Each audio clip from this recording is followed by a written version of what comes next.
भूल न दे कुमारक पाऊं, ऊसर बरसई तृण नहीं जामा, संत हृदय जिम उपज न कामा।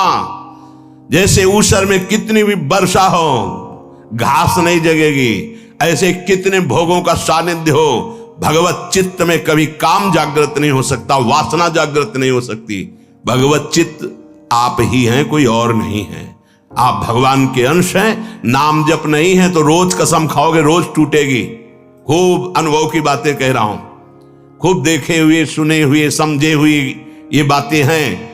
यदि नाम जप नहीं है तो दोपहर के कसम खाओगे, शाम के वही क्रिया करोगे जिसकी कसम खाई है, वही व्यसन, वही आदत, वही चेष्टा। भगवान नाम जप, भगवद आश्रय। आगे बहुत विचार पूर्वक गोस्वामी जी अपने को विचार करने के लिए शब्द बोल रहे हैं। त्रिजग देव नर असुर अपर जग जोनि सकल भ्रमी आयो, ग्रह बनिता सुत बंधु भये बहु, मातु पिता जिन जायो, काहे को फिरत मूढ़ मन धायो। कभी सुअर बना, कभी कुत्ता बना, कभी पशु बना, कभी पक्षी बना, कभी देवता बना, कभी मनुष्य बना, कभी राक्षस बना, न जाने किस किस योनि में मैं जन्मा। हर योनि में मुझे सब सुख ये मिले जिन सुखों को तुम मानव देह धारण करके भोग रहे हो। छोटे छोटे पशु पक्षी भी मैथुन करते हैं, उनके भी अंडे और बच्चे होते हैं। जितना आपको प्यार है उतना उसको भी प्यार है। जितना आप बढ़िया मोटे गद्दे पे शयन करने में आनंद लेते हैं, सुअर उतने कीचड़ में आनंद लेता है। जो आप मीनू बना के होटल में खाते हैं, सुअर विष्ठा में उतना ही आनंद लेता है। ध्यान रखना, जितना आप विषय भोगों में सुख लेते हैं, हर जीव वैसे ही। जैसे आप नींद का सुख वैसे ही हर जीव। अंतर क्या रह गया भाई? अगर सच्चिदानंद प्रभु का नाम जप नहीं हुआ, प्रभु का आश्रय नहीं हुआ, शुद्ध ज्ञान प्रकट नहीं हुआ, तो तुम में सुअर कुत्ता पशु पक्षियों में अंतर क्या रहा? बड़े महापुरुष कह रहे हैं, तिनते खर सूकर स्वान भले, जड़ता बस जे न कहां कछुए।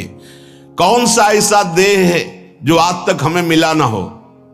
फिर सुन लो, राजसु यज्ञ हो रहा है, एक चीटा छोटा सा अन्न कण लिए टांग टूटी लड़खड़ा के चल रहा है। अर्जुन जी ने कहा, भगवान कभी इस पर दया करो, देखो इसकी हालत।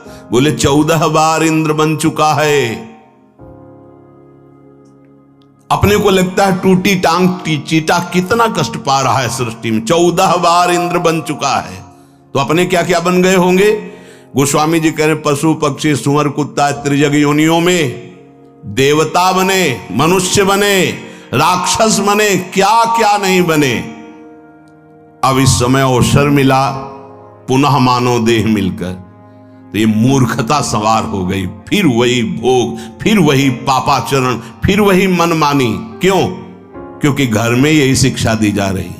ग्रह बनिता सुत बंधु भय बहु, मातु पिता जिन जायो, जाते निरय निकाय निरंतर, सोई इन तो ही सिखायो।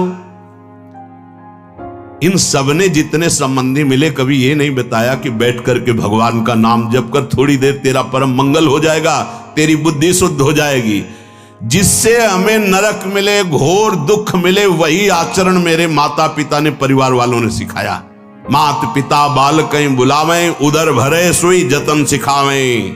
बढ़िया धन कमाने लायक बनो, सुख सुविधाएं एकत्रित करो, हमें खूब भोग सामग्री प्रदान करो। यही कभी नहीं बताया कि धर्म किसे कहते हैं, सत्य किसे कहते हैं, भगवान कौन है, जितेंद्रियता किसे कहते हैं, ब्रह्मचर्य किसे कहते हैं, संयम किसे कहते हैं। खुद को पता नहीं तो क्या बताएंगे? बोले इन्होंने वही बताया, जाते निरय निकाय निरंतर, सोई इन तो ही सिखायो। जिससे तुम्हें घोर नरक मिले, वही बातें सिखाई गई, वही खुद आचरण कर रहे हैं। देख देख के बालक अनुकरण कर रहा है। बाद में जब डंडा चलाते हो, घर से निकालते हैं, तब बोले कि ये कर्तव्य तो बालक का नहीं होना चाहिए। तो तुमने अपने माता पिता होने का कर्तव्य निभाया, वही राक्षसी बुद्धि उसमें भरी। अपने आचरणों से, अपनी चेष्टाओं से, अपने वचनों से। अब परिणाम में वो राक्षसी व्यवहार नहीं करेगा और क्या करेगा? जिससे घोर नरक यंत्रणा प्राप्त हो वही सिखाया गया अपने बालकों को। तू हित होई कटे भव बंधन, सो मग तो ही न बतायो। तुम्हारा मंगल हो जाता, तुम परम सुखी हो जाते। गृहस्थ में होकर नाम जप करते हुए सबको सुख पहुंचाने की भावना से तुम अपने भव बंधन को काट देते, परम पद में आरूढ़ हो जाते। पर तुमको वो मार्ग ही घर वालों ने नहीं बताया। आप देख लो, कोई बिरला ही घर वाला ऐसा होगा, अगर आप 10 मिनट रज लगाकर माला लेके बैठे तो पूरे घर में हलचल मच जाएगी। भजन कर रहा है, कहीं भगवान का भगत ना बन जाए। भगत बन गया तो फिर सारी कामनाओं में आग लग जाएगी, हमारे किसी काम का नहीं रहेगा। तो गुरु को गाली, उसको गाली, भगवान को गाली, सब शुरू हो जाएगी। घर से छवि निकाल के बाहर फेंकवा दी जाएंगी, तुम्हारी कंठी तोड़ने की। अगर नहीं किए तो उनके धमकी आने लगेंगी। अगर कल से माला लेके बैठे तो हम ऐसा कर लेंगे। धन्य है वो माता पिता कि अगर कभी भूल से तूने शराब पी, मांस खाया, व्यभिचार किया, अगर पापाचरण किए तो हमें जीना अच्छा नहीं लगेगा कि ऐसे पुत्र से या तो तू मर जाता या मैं मर जाती। मेरे को अगर ये कलंक लगे कि तुम्हारा पुत्र चोर, तुम्हारा व्यभिचारी, तो ऐसे पुत्र की जरूरत नहीं। ऐसी कभी शिक्षा दी, ऐसी कभी भावनाएं बैठा ली उनको सत्मार्ग की? नहीं। अगर वो सत्मार्ग सुनकर चलने लगे तो रोकने के लिए जरूर प्रयासरत। सैकड़ों ऐसे हमारे पास प्रश्न आते हैं। अजहू विषय कह जतन करत। आज सत्संग सुन रहे हो तो आज सुधार कर लो। वो बड़े भाग्यशाली हैं जो धाम आए हुए हैं, वो बड़े भाग्यशाली हैं जो यहां कुछ नाम जप करेंगे, नाम कीर्तन करेंगे, सत्संग सुनेंगे, यमुना जी का दर्शन करेंगे, बिहारी जी का। उनका जीवन मंगलमय हो। वर्ष की क्या बात, पूरा जीवन मंगलमय हो। भाव कुभाव अनखाल सहु, नाम जपत मंगल दिशि दशहु। लेकिन ये उनकी बात है जो भगवान से विमुख होकर आज भी विषय सेवन में सुख ढूंढ रहे हैं। यद्यपि बहुत प्रकार से दुख पा रहे हैं, पर उनको रास्ता ही समझ में नहीं आ रहा भगवत मार्ग का, आनंद का। वो गंदी बातों में ही बढ़ते चले जा रहे हैं। पावक काम भोग घृत ते सठ, कैसे परत बुझायो। हमारा मन समझाता है हम यदि भोग लें तो हम सुखी हो जाएंगे, लेकिन सिद्धांत कहता है आग को घी मिलेगी तो आग बढ़ती चली जाएगी, आग में घी न पड़ने पावे तो आग शांत हो जाएगी। भगवान नाम, भगवान लीला, गुण गायन काम अग्नि के लिए ये जल के समान तत्काल शांत करने वाला है।